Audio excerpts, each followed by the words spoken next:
Day to you. Please introduce me yourself. Good day, sir. My name is Ladegris Pedro Galdones. I'm 40 years old, married with 4 sons, age 18, 16, 12, 3 years old. I have 1 brother, 1 sister. I have the youngest of the family. I live in Programo, Isabela. I'm college graduate in computer technician. Okay. Do you have experience abroad? No, sir, but I worked her as a nanny for 2 years with a couple, 2 children, 5 years old and newborn. Okay. How would you describe yourself? I'm hardworking, responsibility, and honest, sir. Okay. In your previous employer, how would you take care of the children, especially when sick? I will rescue the safety of my children. If a baby is sick, I check the temperature and I call my employer. Okay. Do you have any tattoo? No, sir.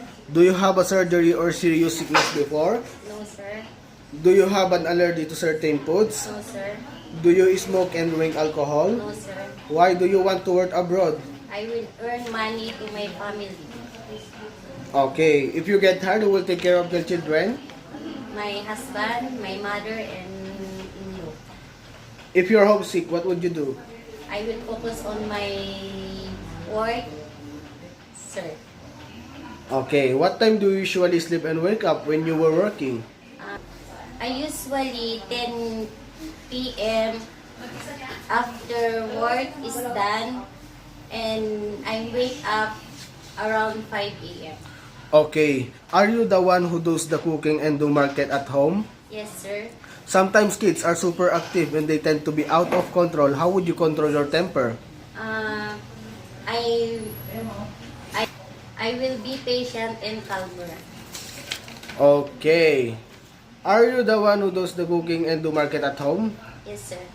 Do you accept no off days but to be paid instead by employer? Yes, sir. When you visited the relatives, friends of your employer, will you help and do the housework there? Yes, sir. Can you promise not to lend money in Hong Kong? Yes, sir. Are you scared of dogs and cats? No, sir.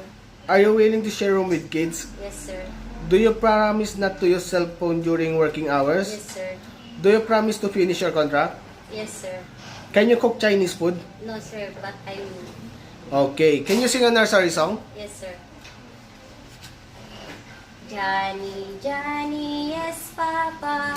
Eating sugar, no, Papa. Telling lies, no, Papa. Open your mouth, ha, ha, ha. What is your message to your future employer? Good day, sir, ma'am. Hope I select me as helper. I'm hardworking, honest, responsible person.